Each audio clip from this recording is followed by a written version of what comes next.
Our sermon passage this morning is going to be from the Gospel of Luke. We're going to read Luke chapter 7, verses 11 through 17. Soon afterwards, Jesus went to a town called Nain, and his disciples and a large crowd went with him. As he approached the gate of the town, a man who had died was being carried out. He was his mother's only son, and she was a widow. And with her was a large crowd from the town. When the Lord saw her, he had compassion for her and said to her, "Do not weep." Then he came forward and touched the bier, and the bear stood still. And he said, "Young man, I say to you, rise." The dead man sat up and began to speak, and Jesus gave him to his mother.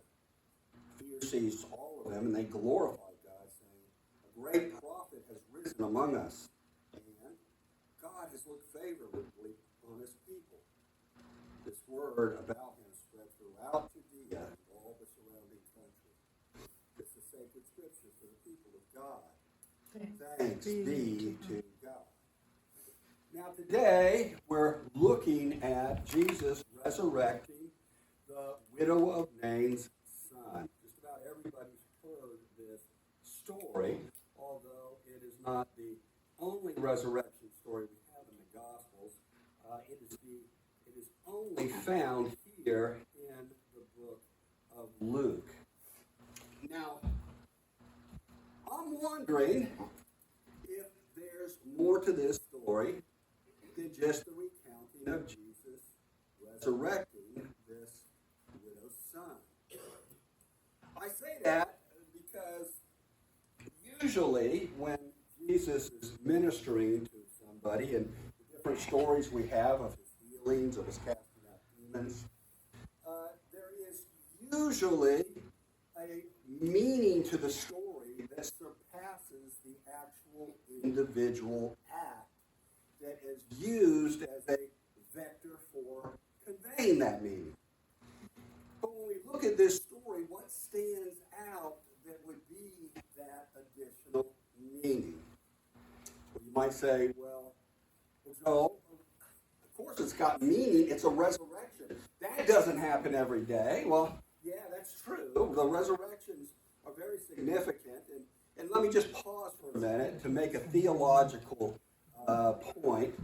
I say resurrection, but that's not really true as far as the church goes. Resurrection in the church is reserved for what happened to Jesus and what is promised to happen to us. A fully glorified life. Based on that, we can only say that Jesus is the only one who so far has been resurrected. With that in mind, the church would rather refer to these Jesus raising the dead events as revivifications or resuscitation or restoral of life. Because the difference is, in those cases, if Jesus brought someone back from the dead, they just continued to live the same life until they died in the future. And that is, in resurrection, part of its definition is no more death. But if you're like me, you think of resurrection as coming back from the dead. And so we have for a long time loosely referred to Jesus' acts of restoring life as resurrections as well.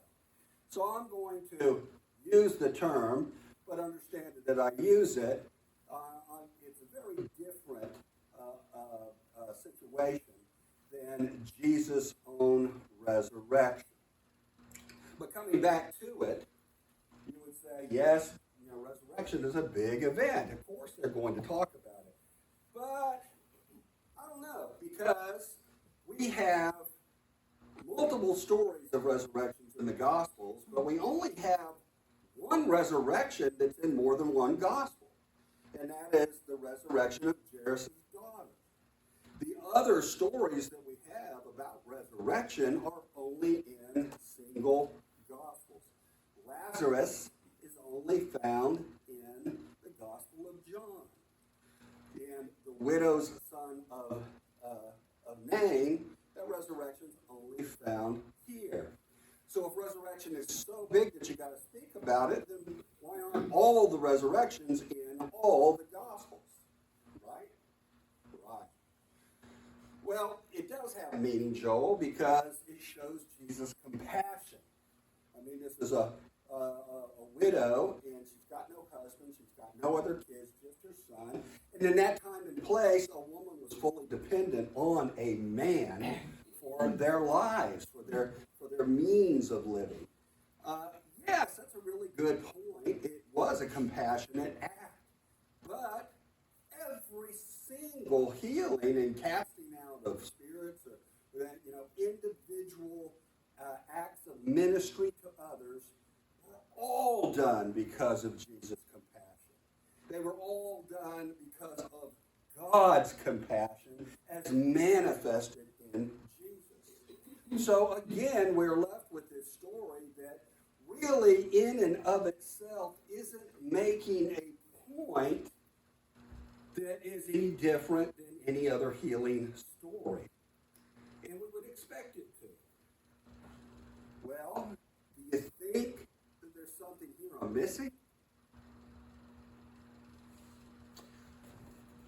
There is.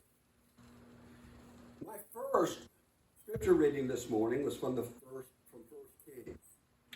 It tells a very important story, actually two stories, about the prophet Elijah. So let's shift gears and talk about Elijah for a minute. Elijah suddenly appears without explanation in the Old Testament scriptures. And as he comes on the scene, he is like he goes away in a whirlwind, but he is like a whirlwind while he's alive in what he does. The best story regarding Elijah that most people will remember is his contest with 400 Baal priests, where he challenges them to a demonstration of power by his God versus theirs. I don't think I need to go into detail on this, and I think you know who wins the contest. Okay? But before that contest came to be, we have this story of Elijah here. The only thing said about Elijah before this story is that he appeared when Ahab and Jezebel were king and queen of Israel. And they were known as the wickedest ruling family of Israel. And Elijah basically pronounces a drought on the land that would last over 3 years. And then he disappears. Well, in short order, it's proven that his prophecy was a prophecy of God. There is a drought. And the king sends out people to try to find Elijah because he figures he's the only one that can reverse the drought. Meanwhile, Elijah had gone out of Israel and into a neighboring country of Sidon. And there he had met a Syrophoenician woman, an outsider to Israel. But the one person that God had directed him to in order to see him through this period of drought. And that's where we have this story here. He gets there and he asks this woman for water, and then he asks her to share a meal. And she tells him, she says, I've only got enough for me and my son. We were going to eat it and die. And then Elijah says, well, I tell you what, make me a meal and then make one for your son and yourself, and we'll go from there. And as it turns out, in doing so, her jar of oil is never depleted, and her flour is never depleted either. Not for the whole period of the drought, which lasts about 3.5 years. But then there's another story on the tail of this, one that us today we don't appreciate as much as it was appreciated.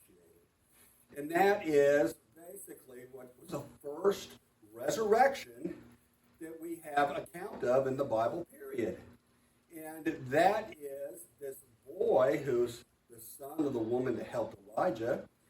Like he's staying with her, the son dies. And the woman is distraught, and she lashes out at Elijah in her grief. But Elijah takes the child up to his chamber where he's staying upstairs, and he prays to God, and God restores the life of the child. That is a very important story to Israel. It was a very important story to Israel. And it wasn't so much that a boy came to life that made it so important. What was so important about it is it illustrated that God was working through Elijah in his full presence and power, so that only through Elijah could God do this. Only in Israel could God do this. It was a testament to the magnitude of Yahweh. All right? Now, I've talked about this in the past, but in Jewish tradition, stories get formed out of old stories. That many points from stories of the past will be reused and invigorated with new life in a current story or a more recent story. And that's called midrash. And we see it over and over and over in the Bible. We see it in the New Testament in reference to the Old Testament. But unless we know about it, it is very easy to miss its importance. In other words, to miss the meaning that a more recent writer is making by using midrash of the old. If anything, the attentive congregant today might make a correlation. He might say, that sounds like, but he's not going to understand that, yes, it does. And very deliberately so does it sound like, because what it's doing is it's pointing back to that story to amplify the current one. Well, that's what's happening in this story of the widow's son of Nain. It is a midrashic recounting of this original resurrection in the Bible with Elijah. And that happens again between, because after Elijah comes somebody that is a rival for Elijah in terms of importance in Israelite history, and that is Elisha. Elisha is Elijah's successor. And Elijah gives Elisha a double portion of his power when he passes his mantle on to him. That is explicitly stated in the Old Testament, but then if you actually stop and count up the miraculous workings of Elijah and Elisha, there are literally twice as many for Elisha as there are for Elijah. But Elijah, being the first of these two, usually has prominence when it comes to a legendary hero. And that is why we see Elijah referred to time and time again in the New Testament, because it was thought that Elijah would forerun God's Messiah, and that's why people thought John the Baptist was Elijah, or Jesus referred to John the Baptist as Elijah. Elisha's resurrection that he first does is exactly like Elisha's resurrection, exactly like Elijah's. Now, the woman lived in Israel versus outside, but otherwise the circumstances are very much the same. This woman had set up a home away from home for Elisha, a place for him to stop in his ministries, and in between. And her son dies, and Elisha carries the child into his upper chamber, and he prays, and God restores his life. not coincidence. It is midrash. It is basically, this story in Elisha is a reflection of the story of Elijah for the purpose of in pointing back to what happened to Elijah and now placing it into the account of Elisha. We have the seal of approval, so to speak. We have the authority dictated from God himself, and this happening to Elisha as well. Now, Elisha then goes on to perform many mighty works, and he dies. And then, after his death, a boy is being interred. And they inter the boy in Elisha's tomb. And when the boy's corpse touches the bones of Elisha, he is resurrected, restored. Okay? We have a midrashic reference to that in the New Testament. There's an account in Matthew, solo account. We don't see it replicated in any of the other Gospels or any other passage anywhere, where upon Jesus' death on the cross, that there's an earthquake in Jerusalem and the graves are open and many come out of the graves. Very disturbing imagery for a lot of people today. There's a lot of people that ask questions about this, but it is because they're reading it in terms of it being a literal event.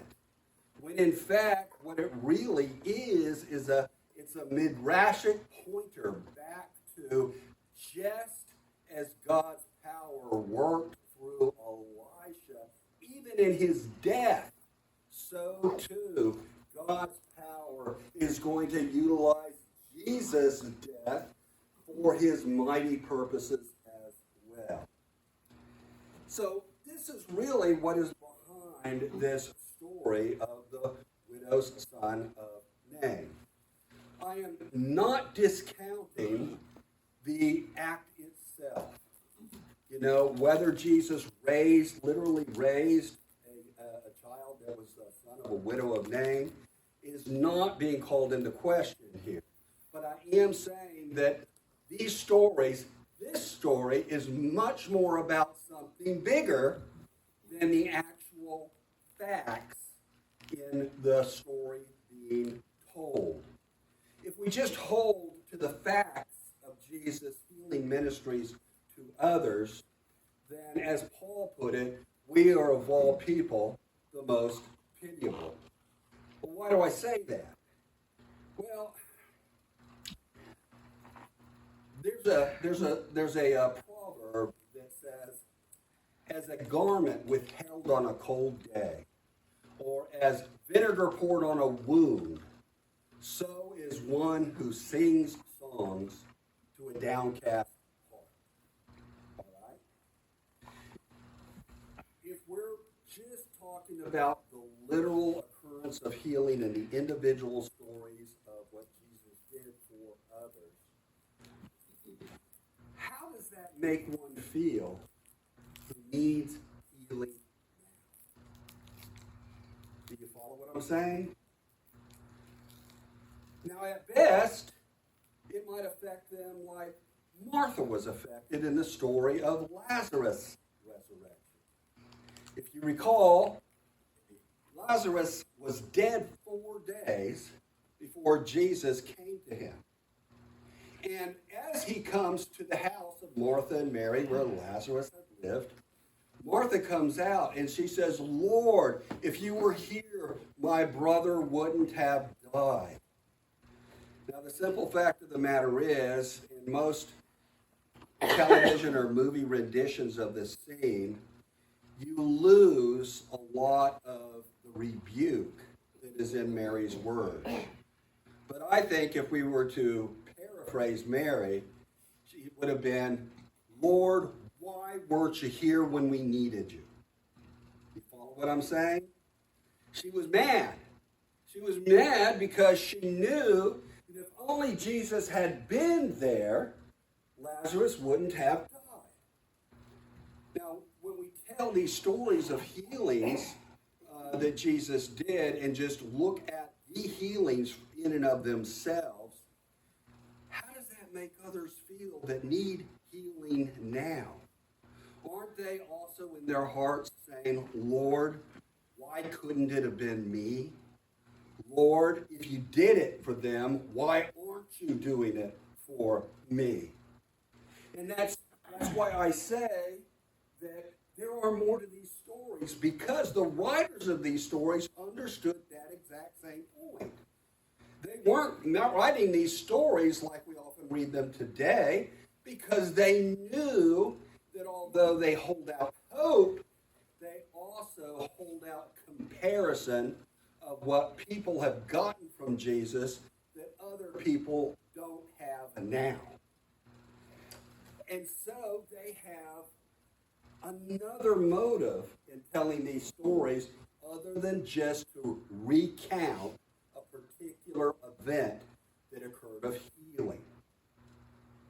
And this is what this story is about in the widow's son of Nain as well. It is for the reader of Luke's day, or the person that wrote this gospel, they can identify that his point is to point back to the classic prophets of the Old Testament that in Israelites' eyes epitomize God's power at work for his people. There was no other prophet like Elijah or Elisha except for Moses, much earlier in their history. And so Moses, Elijah, Elisha, they embody God's presence with his people for their welfare. And this is what's being stated about Jesus in this story. It is a pointing to Jesus being God manifest for his people for their welfare. It even associates him with that title that we put on Elijah and Elisha, prophets. It ends with them talking about how he is a great prophet. Indeed, Luke, more than any of the other Gospels, is really emphasizing Jesus as a prophetic man, more so than the others.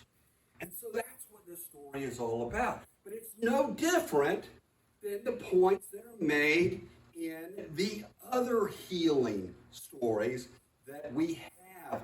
They're made for a meaning that is over and above just the healing itself. For example, in the Gospels, that's the first place most people hear about lepers today, right? I mean, first time I ever heard of a leper was from a Gospel story. And because it was the first time I ever heard of it, and I was a little kid, I used to think it was leopards. And I used to think, man, people used to be leopards, but I got straightened out on that. But outside of the Bible, it wasn't until I was a young adult that I really understood leprosy in terms of a disease and not just a malady that Jesus cured people of from the Bible. What are those stories all about? Are they just about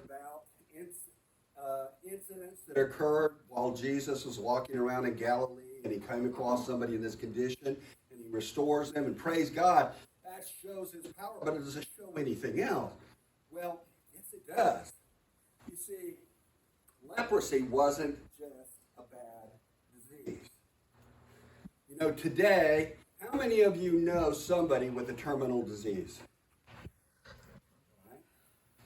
Does their having a terminal disease keep you from associating with them? Keep you from visiting them? Maybe, hopefully, because of the disease, you're even more attentive to them because of their sad situation.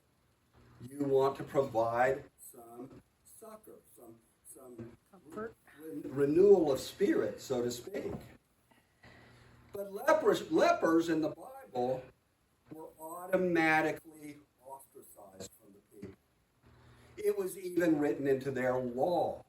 You know, in the law it said if a person has a leprous disease, they shall wear torn clothes and let the hair of their hair hang loose and cover their upper lip and cry out, unclean, unclean. They shall remain unclean while they have the disease. They are unclean. They shall live alone. Their dwelling shall be outside the camp. So, imagine you're sitting in a doctor's office and the doctor comes in and he says, well, I got some bad news. You've got stage 4 cancer. And then he says, well, I've got some worse news. Because you got stage 4 cancer, you're going to have to go out the back entrance. We've got a vehicle there that will transport you to the cancer colony where you're going to live out the rest of your days because you can't live in proper society anymore. That's what happened to lepers. All right? Salt poured on a wound. In addition to being struck with a physically challenging disease, a condition of the body, they are struck in their hearts, in their spirits, by the rejection of society that they are no longer allowed to participate in. And so the stories of Jesus healing lepers is much more than a story about him lifting a physical condition off of a person. It is about his restoration of their humanity, because humanity is about society. We are social creatures, and we are only at our fullest capacity when working within our social environment. And so this is what Jesus gives us back. It's the same with the story of the woman who bled for 12 years and couldn't find any medical relief for her condition, although she expended all her resources for it. The condition was not only a drain on her physicality, it was a drain on her spirit, because she was in a constant state of being considered unclean in society. Jesus may have healed her body, but what's more important is that Jesus restored her humanity. In the story of the man born blind from birth in the Gospel of John, the only story of its kind. Yes, we have other stories of Jesus healing the blind, but never one who never had eyesight to begin with. It's an amazing story, and when we're just focused on the physicality of it, we get caught up in that, wow, can you imagine never having sight and then receiving sight as an adult? And what you would go through in terms of trying to adjust to a new sense that you've been given that you've never had before, only heard stories of, that you couldn't appreciate because you had nothing to compare it to. But that's not truly what the story is about. Jesus himself, in the pithy statement at the end of the story, he says, for judgment I have come into the world, that those who do not see may see, and that those who see may be made blind. And then it says, some of the Pharisees who were with him said, are we blind also? And Jesus said, if you were blind, you would have no sin. But now you say, I see. Therefore, your sin remains. You see, the story really wasn't first and foremost about healing a blind man. It was about God bringing the reality of life in its full purpose and intent through Jesus Christ. What is that? It is his unconditional love. And that those who get that, regardless of their physical state, are made whole in their spirit. Whereas those who are content with their life in this world based on its understandings, who will not step out in boldness into a whole paradigm change in looking at life through the love of God, that will remain blind, even though they think they understand. It is a statement that true understanding of God can only take place through the love of God. That we have to exercise that in order to truly open our eyes. Otherwise, we will always remain blind without even realizing. You see, that is the magic of the stories of Jesus ministering to others. It is, yes, where healing can take place for a person, it should take place. But what's more important is to lift the person out of where they are stuck or mired down right now in their grief, in their sadness, in their frustration and anger of their circumstances, and expand their spirit to fully fill their capacity for life in the here and now and under the current circumstance. And so, the points to these stories are that it really, Jesus said it best in Matthew. He says, I have come that they may have life and that they may have it more abundantly. That is wherever they are in life now. They don't have to be in picture perfect health to enjoy the fullness of life. They can have a malady that others look at with pity and still have a fuller life than many people who are physically whole. Because if they exercise the life that comes from the love of God, it doesn't get any better in the here and now. So just as Mary responds to Jesus, if you had been here, my brother wouldn't have died. And then Jesus says, well, do you believe that I can bring him back? And she says, well, I know you'll bring him back in at the end, the last judgment. Jesus says, I am the resurrection and the life. Those who believe in me, though they may die, they shall live. And those who live now, if they believe in me, will never die. You see, he's making a point that from a physical standpoint doesn't seem to make sense. From a spiritual standpoint, it makes perfect sense. Jesus says, live life to the fullness now. And death, the question of death, the writer is pointing back to the scriptures to show that even in death, we are in the hands of God. The resurrection stories call back to the early readers that even death is God's. Goes back to Deuteronomy 32. See now that I, even I am he. There is no other God beside me. I kill and bring to life. I wound and I heal, and no one can deliver from my hand. If we trust in God, the state of our life, whether we are living or dead, we are God's, and God does not forget us. We are in the best place we can be. We can live content, regardless of our circumstances, by getting this message that Jesus is God's presence through these stories. If we instead want to focus on the promise of a physical healing or a physical resurrection, then it is easy to lose the point that God is calling us to greater life right now, not just promising it in the future. I had a clergy friend of mine who had cerebral palsy. And when he was at seminary, he was struggling up the stairs on campus.